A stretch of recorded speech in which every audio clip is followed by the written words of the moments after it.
everyone. Welcome on in to another episode of Golf on Tap. As always, I'm Jack Bushman, joined by Ross Baran. Make sure, if you're watching this right here, right now, go and jump into the YouTube feed so you can interact with us as we talk through things live. Make sure to go and hit that like button as well. And also, be sure to go and follow Golf on Tap for free on Apple Podcasts or on Spotify. So that way, if you're not catching up with us live, you'll still be able to get in all of the latest episodes. And also, if you're thinking of betting on this week's Zurich Classic or even Live Adelaide, make sure to go and sign up for Bet Rivers if you haven't done so already. Shout out to our promo Bet Rivers and use the promo code on tap, to get up to a $250 match on your first deposit. Ross, he's done it again. Scottie Scheffler gone full boogeyman. Week after the Masters, no hangover whatsoever. Seemed like after the first round, maybe it was going to be up for grabs for anyone else, but nope. Scottie went nuclear on Friday, found himself in the lead after Saturday, and then really was able to cruise through things on Sunday. That winds up being a Monday finish, of course, but no real sweat there for Scottie Scheffler. He's now won 4 of his last 5 starts, and to me, it's probably the least impressive of the bunch. However, they've all been either signature events or a major championship like we saw at the Masters.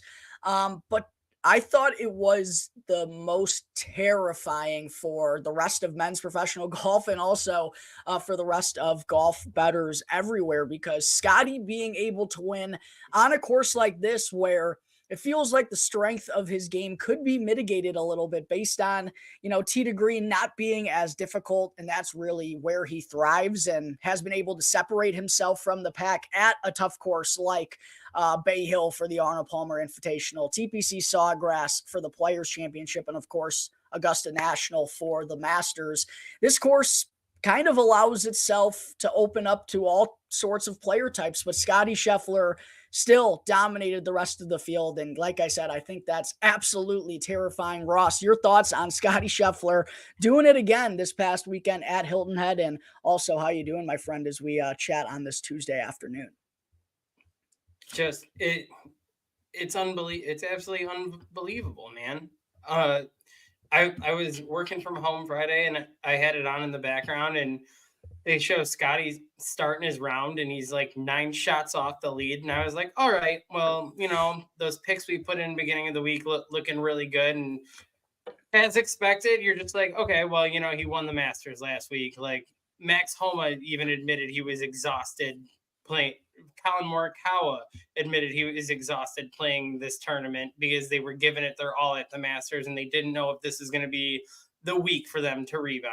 That they were confident in their game, but they knew it wasn't going to be 100% because the turnaround was so fast. And then all of a sudden he's 9 shots off the lead. End of the day, nope, he's 3 shots off the lead now. And then we go into Saturday and he's in the lead. So here we go. Just again, it's Scottie is the boogeyman, and I don't know what people can do to stop him. Wyndham did his damnedest, but I don't even, if I was Wyndham, I wouldn't even have stayed for Monday for a chance at a playoff. I just get on the plane and mail me the trophy. Sorry. Inevitable, annoyingly good. What else is there really to say about Scottie Scheffler? I mean, you just watch him and it's truly unfathomable what he's doing, how easy he makes it look, how rarely he finds himself in trouble. And even when he does, he never hits 2 bad shots in a row. And he's off the green, misses the green with his approach shot at the par 5 second. And there he goes, chips in for eagle. And Ross, you brought up Wyndham Clark. I was super pumped. I actually went golfing for the first time here in the Chicagoland area on Sunday morning. Felt like, I'd be able to tune in based on the afternoon tee times kind of being pushed back. We'll get into that topic of discussion here in just a second, but I knew I'd be able to get through the round. We teed off at 9:30 in the morning Central Time. I'd be able to get through the round and still catch all the guys teeing off in those final pairings, be able to catch the end of this final round. And I was peeping on my phone throughout the morning like, oh my God, Wyndham's 4 under through 3. Oh my God, Wyndham's 7 under through 8. Oh my God, Wyndham's 8 under through 11. He might be able to do this thing. And then unfortunately, the bad break on 12 Well, a bad tee shot and then, hits it out of bounds with a second trying to recover there, winds up making a double bogey and then just fully deflated after that. But even still, Wyndham Clark would have had to gone and shot the course record on Sunday, would have had to gone and shot 61 just to tie Scottie Scheffler at 19 under. Like it was, doable with Wyndham being 8 under through 11, still has a par 5 to play. The 12th that he actually made a bad score on wasn't all that long or that difficult of a hole, but still, that's how good Scottie Scheffler is, man. It's crazy. Like I said, it's hard to put into words. And you mentioned, didn't really have any preparation going into this week. Max Homa, who didn't win the Masters, yeah, he was in the final pairing and had to deal with all the media and all the fan interaction and all the emotions and all that good stuff. But Scottie wins the thing. He has to deal with, the quick turnaround after that. Flies into Dallas after winning the Masters, goes out to the bar, arrives to Hilton Head on Wednesday, only plays the 9-hole Pro-Am, doesn't even play the front 9 in preparation, starts off slow on Thursday, and he still goes and wins the thing, man. It's crazy what he's doing right now, and yeah, absolutely have to look out. I know there's been a lot of debate as to whether this is a Tiger-like run that we're seeing out of Scottie Scheffler right now, and I've seen some people compare it to what Vijay Singh was doing in 2004. I think that's a fair comparison, but I also think just with the competition being, obviously, I'm not trying to talk bad about that era of golf, but it's obviously deeper right here, right now. And the way that Scottie Scheffler is able to dominate it during the stretch, and also even when he wasn't winning in the past year, what he was still doing from tee to green, the consistency. The guy hasn't missed a cut since the 2022 FedEx St. Jude. He doesn't have an over par round this year. He has more wins than he has even par rounds. It's absolutely terrifying, man. But I do feel like no one that was in contention also really gave a good run of it. And it kind of reminded me a little bit of the Masters in a sense, Ross, because there were a lot of guys that were right there with Scottie Scheffler. Like, it was setting up to be a very captivating final round. Colin Morikawa, Ludwig Oberg, guys who were right there with Scottie at Augusta National the week prior. And then you had Sepp Straka, Patrick Rogers, Tom Hoagie was there as well, JT Poston, Sahith Theegala.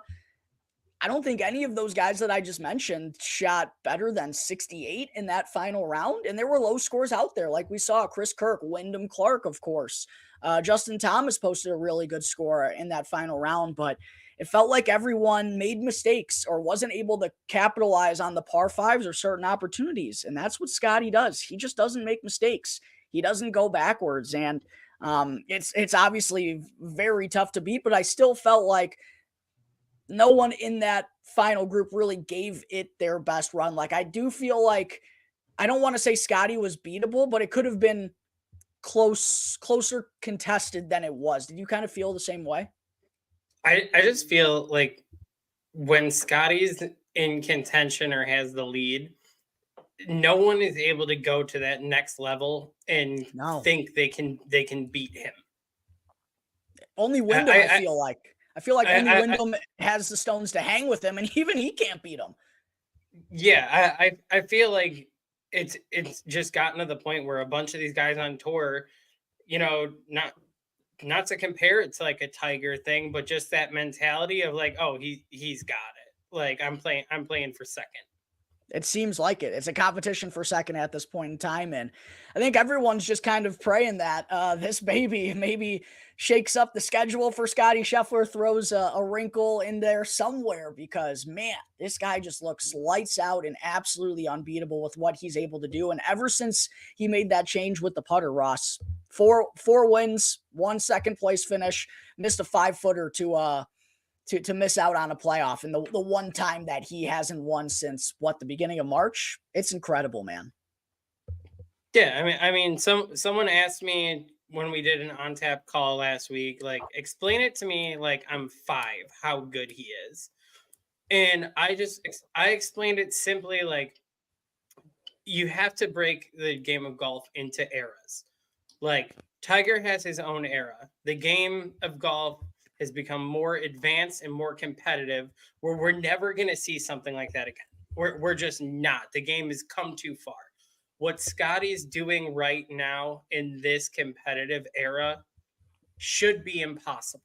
Yeah. It should be impossible. It is 99.9% impossible to do this. Scottie is the 0.1% outlier, where it is the Scheffler era. And guess what? It's probably not ever going to be replicated either by someone else.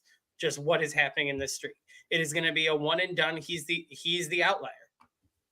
Really well said. Really well said. Just curious before we kind of move on from Scottie Scheffler in the RBC Heritage, how many wins do you think Scottie Scheffler comes away with this season? Just curious. I think it'll be a fun little thing to look back at once the Tour Championship wraps up later on this fall. Because look, we haven't seen Scottie go on this type of heater, but we have seen him go on boogeyman-ish types of runs before, but he's never won in his career outside of April. This is the first time he's actually won after the Masters on the PGA Tour, believe it or not.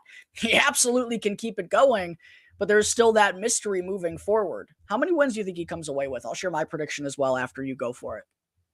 I'm going to go with 7. Wow. I'm going 7 as well. Do you think okay. Do you think he wins the FedEx Cup this year? Because it's funny, he can be as dominant as he wants. It's only going to be a 2-shot lead at Eastlake. That would be the one outlier. I mean, if he can just keep playing like he's playing now, the field average shit that always comes into play on this, I think so. I think to counter your question, what do you think is more realistic for Scottie to do this year? Scottie finish the Grand Slam, or Scottie just sweep the events in general for the majors? I'm kind of confused by your question. I apologize. You think he? Do you think what do you find more likely? Scottie completes the Grand Slam this year and just wins like the 2 majors he's missing. He's missing 3. Yeah, actually, you're right.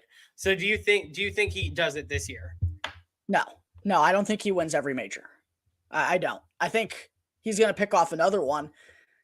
I don't think he's going to win all 4. That would be absolutely, he can do it, man. He can absolutely do it. And I think he'll probably be inside the top 10, probably in the top 5 at all the majors, winning all 4 of them in a single year, or something Tiger hasn't even done. Yeah, he did do it when he looped back around and won the Masters, but yeah, I don't think he wins all 4. I'm going to say he wins 7 wins as well, and I do think he's going to win the FedEx Cup this year for the first time. I think it's just going to be too fitting. In terms of the Grand Slam, the only one I don't know is the Open. The Open link style, I don't know if his game perfectly transitions over to that, but when it comes to the PGA next month and the US Open, I think that those are runaways for him if he just stays in form right now. Yeah, they set up both beautifully for what he's able to do from tee to green. Like I talked about off the top, like he's able to separate himself on the hardest courses from tee to green with what he's able to do. That's why doing it on a course that's not really all that difficult from tee to green is even more impressive and more terrifying to me. One last Scottie Scheffler stat before we move on. The 144-hole leaderboard in total from guys who played the Masters and the RBC Heritage and made the cut. Scottie Scheffler's combined score -30, Ludwig Oberg's combined score -19, Colin Morikawa's combined score -17, and Patrick Cantlay's combined score -11. There are 2 players within 19 strokes of Scottie Scheffler over the last 2 tournaments. Unbelievable, inevitable, annoyingly good. There was that, and then you and I were chatting yesterday with Tony.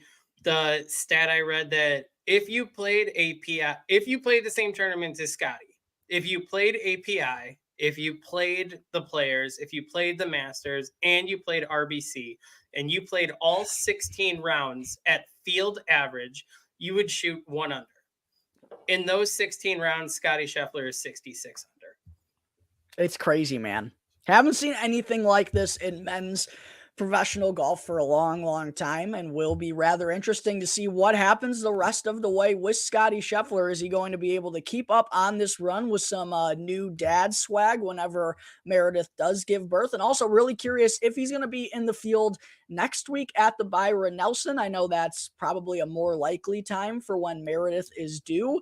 And then also the following week is the Wells Fargo Championship, and all of the top players in the signature events are allowed to miss one. So maybe that's the one that Scottie Scheffler skips out on. I don't know. We're going to have to wait and see, but all eyes on Scottie for sure. He is the superstar of the PGA Tour. I feel like he's going to push it as far as he can with the baby. So the Byron Nelson, realistically, I think we're going to see him there. And I think it's going to be just because of location. Yeah. Which sucks because that course is a cakewalk. And I really would have liked to see what it's like opened up to a non-Scottie field. Yeah, absolutely. But I mean, if you think about it, the Byron Nelson Falls, it's in Texas, man. Where with Meredith there, that seems like the most likely spot where, like, if I need to get out, I'm already there. So I think he is going to play there. That's a very good point. Will be interesting still there, and the Wells Fargo, the next signature event on the schedule, the last one before the second major of the year, the PGA Championship at Valhalla in Louisville, Kentucky. Speaking of greatness, though, Ross, also going on in women's professional golf right now, Nelly Korda has won 5 times in a row, just picked off the first major championship of the season at the Chevron Championship. We're seeing Scottie dominate the men's. We're seeing Nelly dominate the women's. What a time to be alive, my friend. Yeah, and she kind of did the same thing as Scottie. The first round, she wasn't the leader. She was a little bit further down the board. And obviously all eyes have been on her because she's trying to tie the LPGA record of most consecutive wins in a row. And then all of a sudden, she just goes on the Scottie run, and it's, oh, no, Nelly's in second now. Oh, Nelly is in first, and we're off to the races. Inevitable. It is crazy what's going on in professional golf, though, on both tours.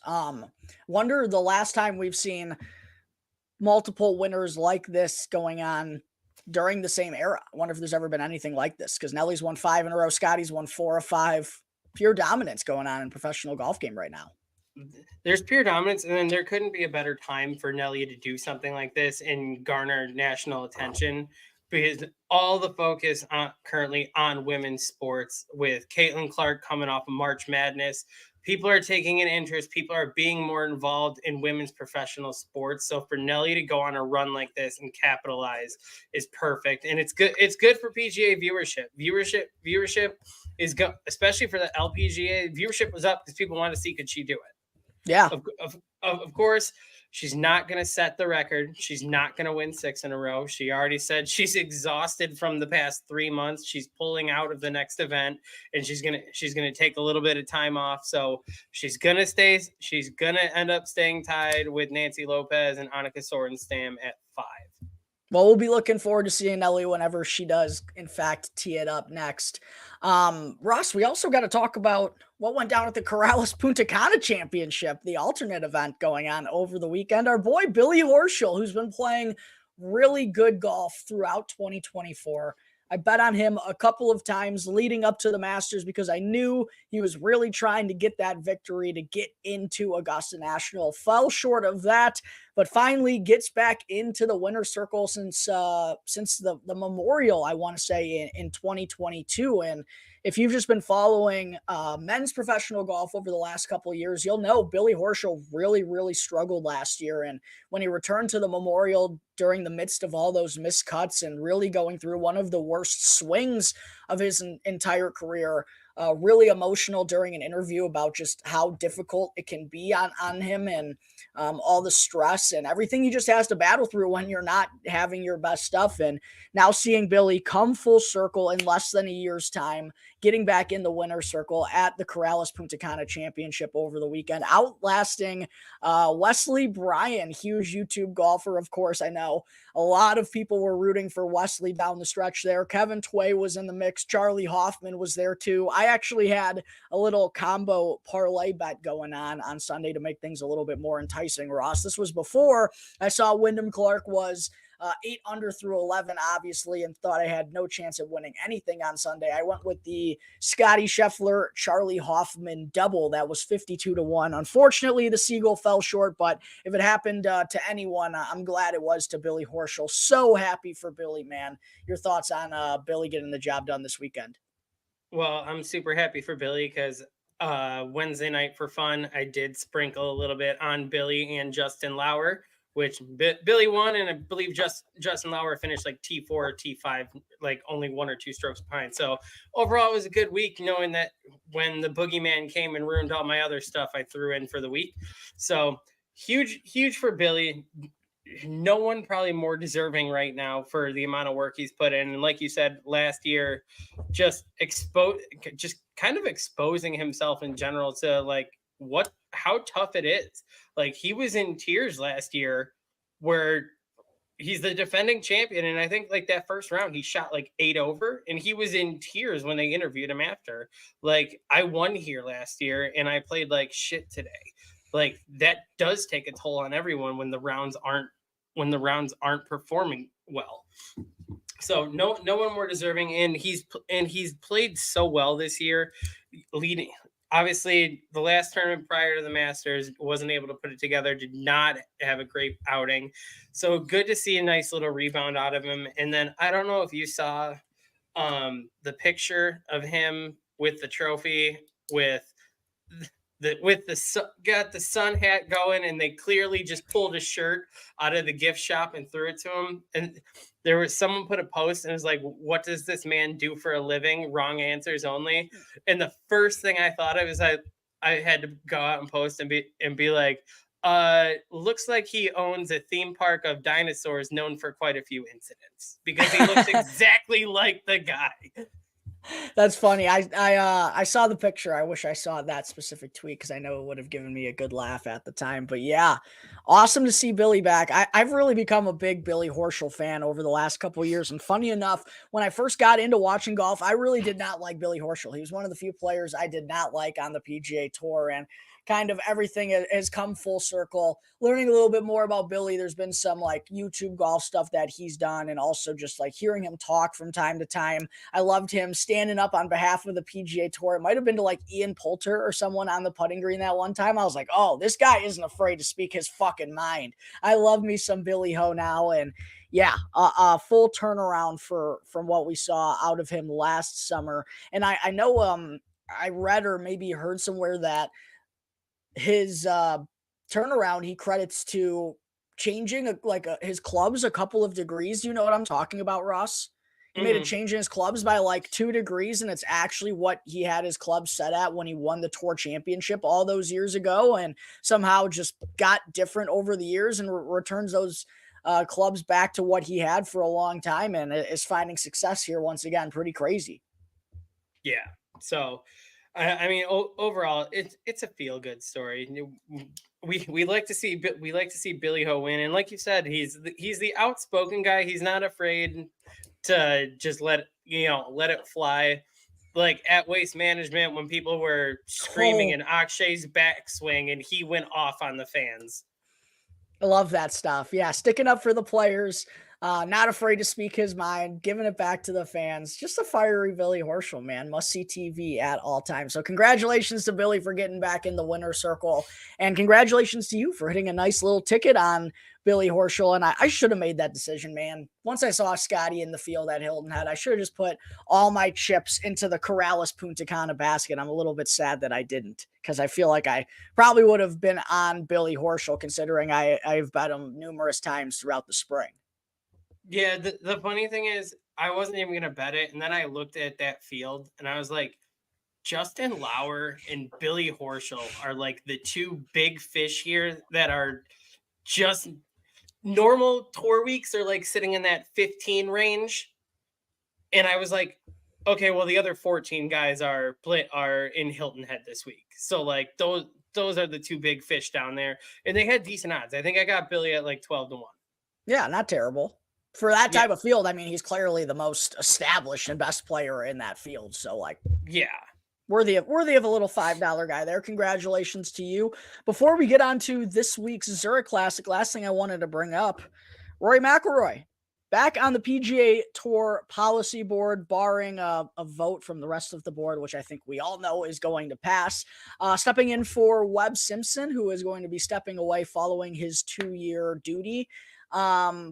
A little bit confused by this one, personally, Ross, just because Rory left in November. Like, this was literally not even 6 months ago since he left. Said he wanted to step away, get kind of focused on just golf. And, that's something that not a lot of people think about if you're on the PGA Tour Policy Board. Everything that you have to do on behalf of all of the players and just anything that takes you away from your focus that you need on golf to be successful.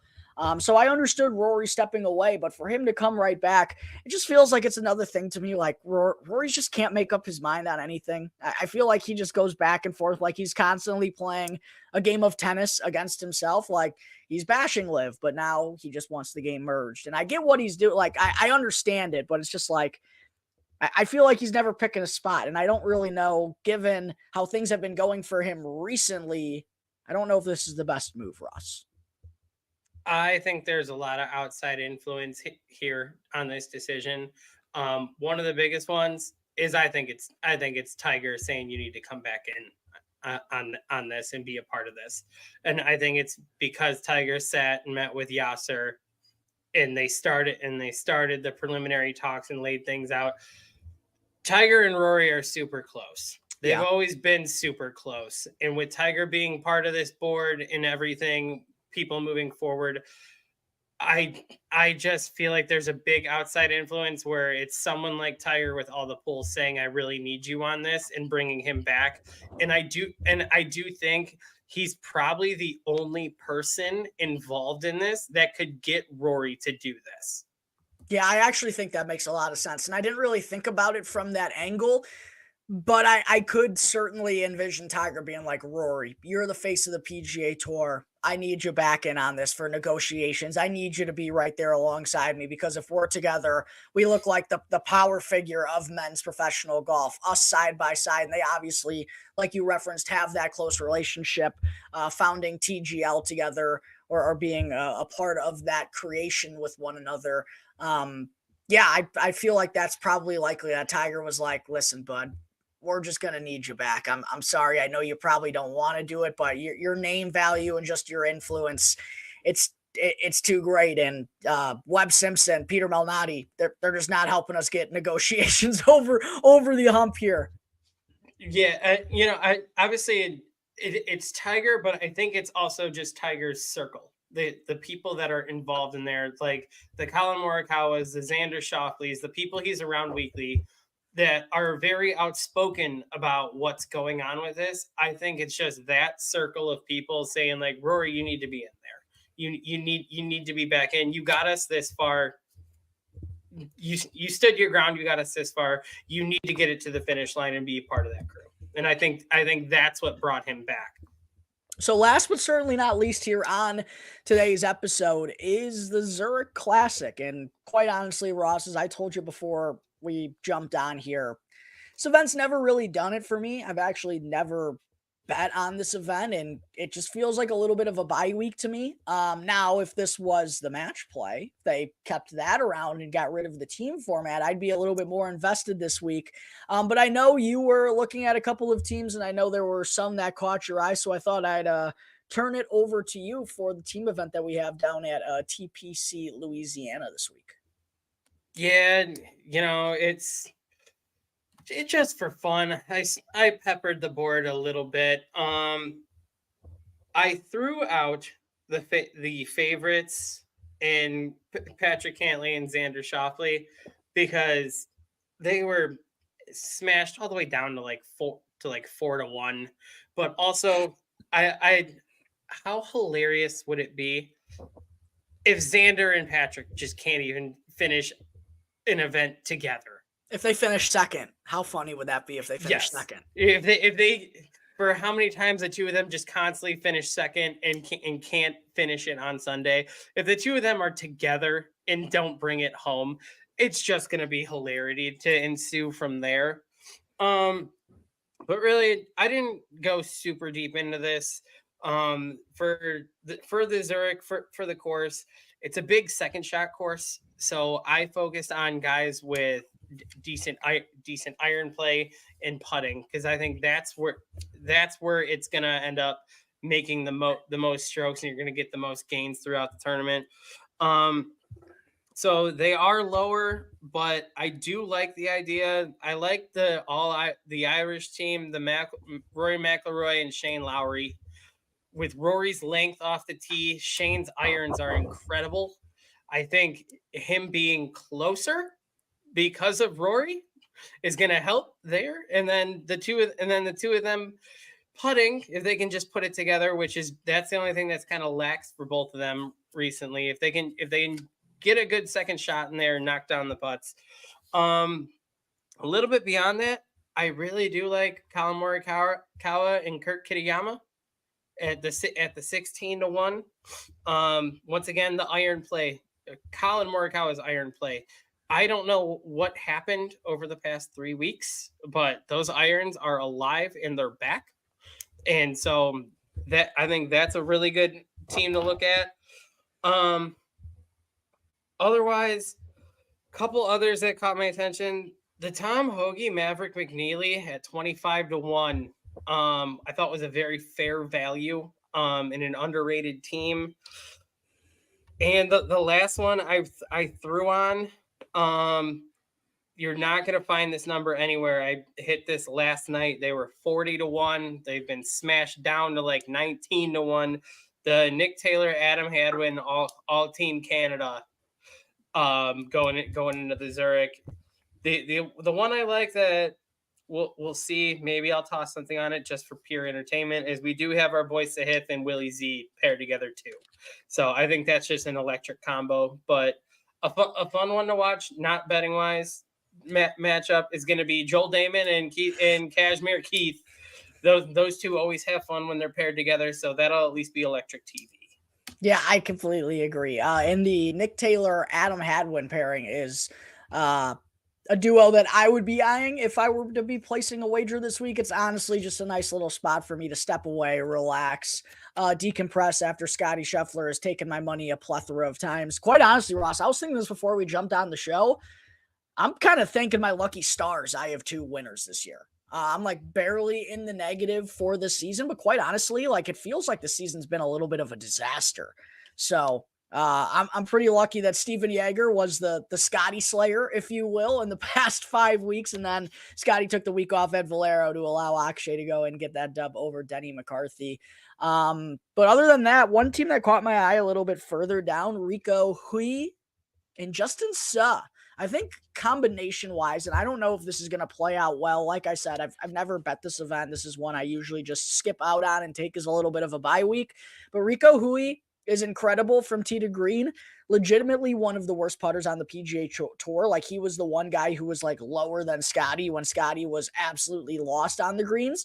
But Justin Suh, absolutely splendid normally on the putting surfaces as well. So I think that could be an interesting duo at 120-1. Maybe I'll throw a little bit on that for a long shot just to see if I have any action going into the weekend. But yeah, Zurich Classic this weekend. And then we got the CJ Cup Byron Nelson following that. And then the 6th signature event of the season, the Wells Fargo Championship, the final signature event before the PGA Championship. All eyes going to be on Scottie Scheffler to see if he can keep that going ahead of the year's 2nd major championship.